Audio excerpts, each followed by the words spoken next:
안녕하십니까. 프리보드 경매 이야기 강윤식입니다. 요즘 부동산 시장이 상당히 어수선합니다. 새로운 정부가 들어선다면은 부동산 정책이 어떻게 바뀔 것이며 부동산은 어떻게 흘러갈 것인가에 대한 어떤 우려를 많이 생각했었고, 그 이후에 역시 제가 단톡방에다가 정권이 그 당시에 정권은 이제 이재명 대통령이 되는 것 쪽으로 거의 굳혀져 있었기 때문에 정권이 바뀌면은 분명히 부동산 가격은 뛴다라는 말씀을 우리 단톡방과 투자클럽에다가는 제가 올렸습니다. 그랬는데, 불행이라고 그래야 되나요? 하여튼 불행히도, 부동산 가격이 많이 뛰는 바람에 한 달도 안 돼갖고 지금 부동산 규제책이 나왔는데 역대급입니다.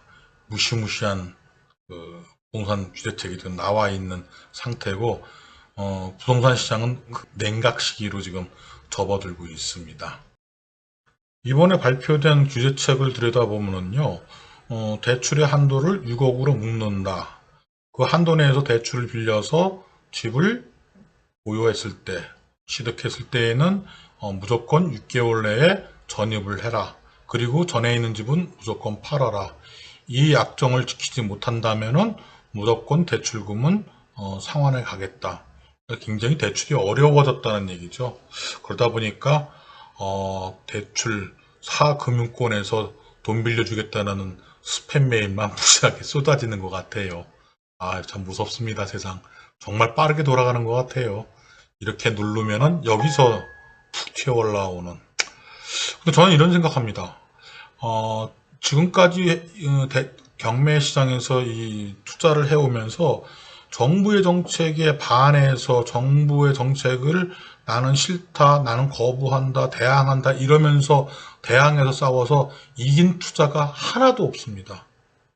진영이 달라도 또는 나와 생각이 다르고 내가 하는 일에 반대적으로 흘러간다 할지라도 투자자는 정확하게 내가 이 상태에서 어떤 식으로 우회해서 정부하고 싸우지 않고 투자해서 수익을 올릴 것이냐 이쪽에다 포커스를 맞추고 움직이셔야 돼요.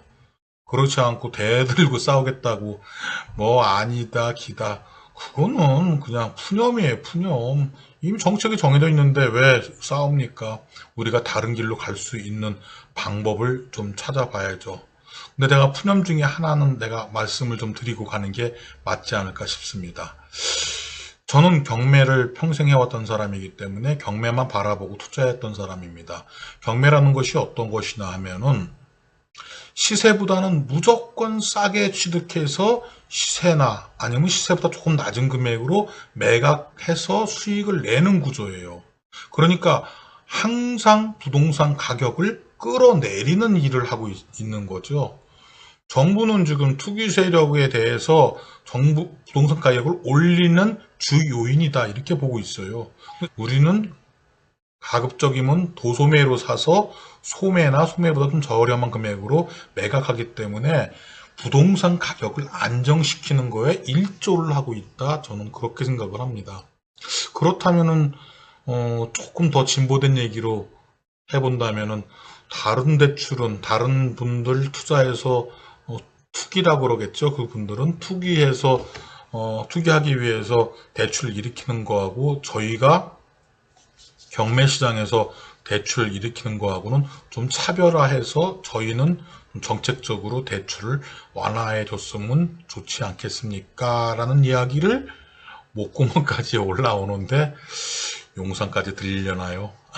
모르겠습니다. 아무튼 저는 그래서 우리는 순기능이 있는 부동산 가격을 안정화시키는 데 있어서 순기능을 하고 있는 것이 경매가 아닐까라는 이야기를 좀 해보고 싶습니다. 뭐 푸념입니다, 이것도.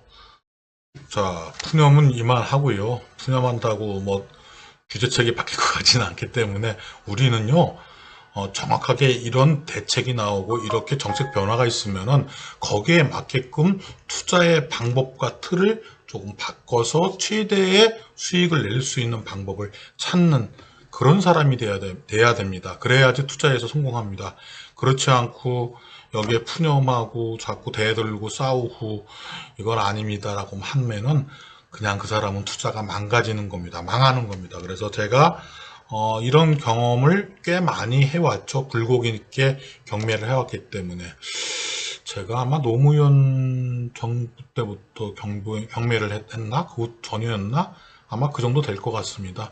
그래서 상당 기간을 규제책, 약간 부응할 수 있는 정책, 뭐 이런 거 다 보면서 투자를 해왔는데, 우리 경매 시장은 사실 부동산 투자 중에서 한 80%가 주거가 80%예요. 그러다 보니까 주거가 어떻게 정책이 펼쳐지냐에 따라서 상당히 우왕좌왕할 수가 있습니다. 그래서 저는 생각에 그 20% 남아있는 20%에 집중을 했으면 좋겠다라는 생각을 합니다. 즉 여러분들 수익성 좋은 상가 낙찰받아 갖고 수익률 뭐 10%대 이상 나오게끔 된다면은 안 팔리겠습니까? 아마 노후를 걱정하시는 많은 분들 아마 그런 정도라면 굉장히 좋아할 거요. 저도 이제 나이가 있어서 그런지 친구들이 이제 쉬고 있는 친구들이 상당히 많아요. 우리들 보통 60세에서 65세까지가 정년이라고 그러는데 한 2, 30년 더 살지 않습니까? 모아뒀던 돈 갖고 나머지 인생 살면은 좋은데 또 그렇지 못하는 분들이 많죠. 뭐 돈이라는 것이 만족이라는 게 없기 때문에 또 계속 벌어내야 또 본인도 안락한 노후를 맞이할 수 있는 거고요. 그렇다면은 지금 우리가 뭐 갑작스럽게 근로해서 뭘 벌기에는 좀 어렵잖아요. 근로의 어떤 공간은 젊은 세대에게 넘겨주고 우리는 조금 더 좀 근로가 아닌 부분에서 수익을 좀 크게 낼 수 있는 그런 방법을 택해야 되지 않겠습니까? 아마 지금들 경기도 어렵기 때문에 고심들을 엄청 많이 하고 계실 거라고 생각을 합니다. 뭐 장사를 벌리자니 참 처음에 권리금 준 것도 못 받고서는 나오는 케이스가 허다하고 뭐 인테리어 벽만 몇 억 들어간다는데 그거 발라놨다가 바로 망가지면은 정말 여태까지 모아놨던 돈 깨지고 가장 리스크 적으면서 돈 많이 벌 수 있는 방법 경매 이것뿐이 더 있겠습니까? 제가 경매해서 하는 말씀입니다. 아까 상가 얘기 잠깐 드렸지만 상가, 아파트형 공장, 토지 많습니다. 그런데 이 중에서 제가 조금 권해드릴 수 있는 것은 약간 특수한 물건들을 해보시는 게 어떠실까 저는 생각을 합니다. 여기에는 조금 조건이 따라요. 어떤 조건이 따르냐면요. 제가 강의 시간에 항상 말씀을 드리는 건데 특수 물건은 매수자가 정해져 있는 물건이어야 합니다. 즉 말해서 특수 물건이라고 해서 굉장히 어렵게 생각하시면 안 돼요. 정부가 매입을 해줄 수 있는 매입처가 있는 물건을 한다든가 아니면 지분 경매를 해서 상대방이 내 지분을 안 사고는 안 되는 거라든가 법정지상권에서 토지만 매입했을 때 이 토지를 건물주가 사지 않으면 안 된다든가 아니면 도로가 앞에 있는 건물을 막고 있어서 도로를 매수하지 않고서는 도저히 건물의 가치를 제대로 보존받기 어렵다든가 이런 매수할 수 있는 사람이 정해져 있는 그런 물건에 투자를 한번 생각해 보는 건 어떨까 방향을 그렇게 잡아보자는 얘기입니다. 그런 차원에서 다른 것들은 공부를 참 깊게 지금 말씀드렸던 몇 가지는 공부를 좀 깊게 하셔야 되고 조금 경험치가 많으셔야 돼요. 아주 경우의 수가 많이 나오기 때문에 그런데 경우의 수가 아주 덜 나오면서 소액이 투자되는 그런 물건으로는 제가 보기에는 묘지만한 게 없는 것 같아요. 묘지. 예.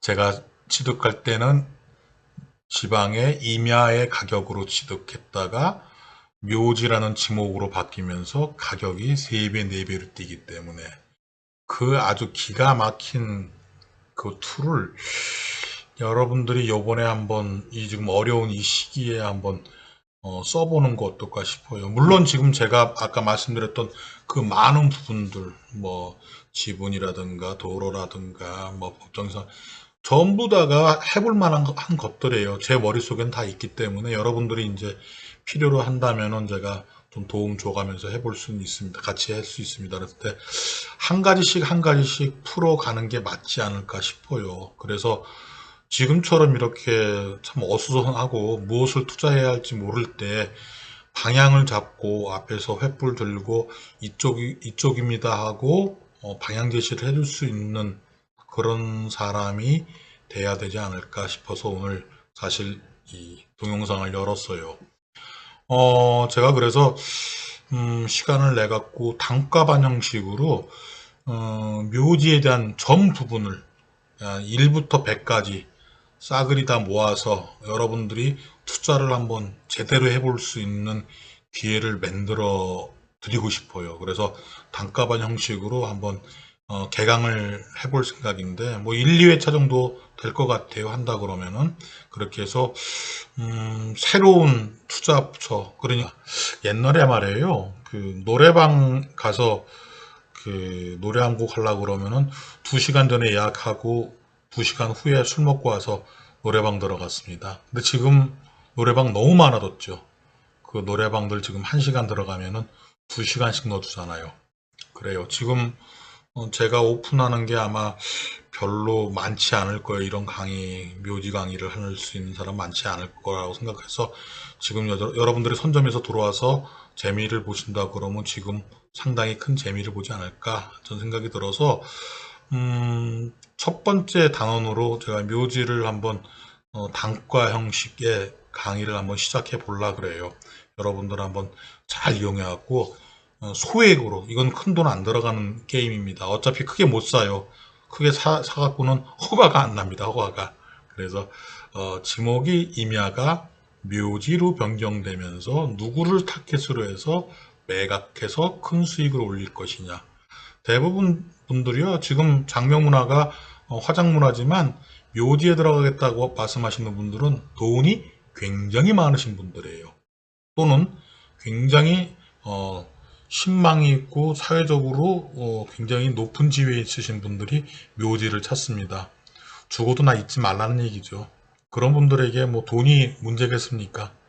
돈은 돈 있는 분들에게 벌어야 합니다. 제가 곧 그 묘지 강의는 올릴 테니까 여러분들 한번 관심 가져주셨으면 감사하겠습니다. 지금 경기도 어렵고 부동산 시장도 쉽지 않게 돌아가는데 많이 의기소침하고 있을 거라고 생각됩니다만은 화이팅 하시고 제가 항상 옆에 있으니까 저에게 도움이 필요하면은 SOS 항상 때려 주십시오. 제가 항상 도와드리겠습니다. 예, 감사합니다.